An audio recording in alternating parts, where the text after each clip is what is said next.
Hello, alam niyo ba guys na kahit matagal na sa Canada, nahihirapan pa rin ang mga Pilipino dito na mag-English? Naniniwala ba kayo dyan? Na hanggang ngayon, Carabao English at saka sign language pa rin yung ginagawa or ginagamit. Kasi hindi naman first language namin yung English, di ba? Iba kasi yung trabaho like for sa call centers is magagaling sila kasi scripted yung mga spills nila and then alam na nila yung ano yung sasabihin nila. May mga rebuttals na sila kasi common questions talaga sa trabaho nila yung mariraise. So may preparation na sila. At syempre magagaling din naman talaga sila. So kaya spontaneous yung conversation nila.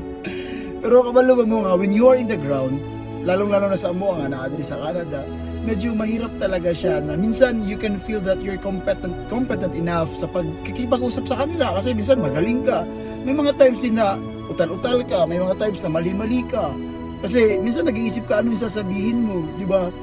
So, challenging talaga sa mga Filipino na makipag-communicate. Kasi kami, kung Filipino yung kausap mo, Filipino kami, pag Bisaya, Bisaya ako. So still we're still using the language that we have. So minsan magkakaroon kami ng accent pag ginagaya namin yung like Canadian or American accent. Pero usually may mga accent din talaga kami. Like me, Bisaya may accent ako. Kaya kahit na matagal na sa Canada, nandun pa rin yung pagka-Pilipino.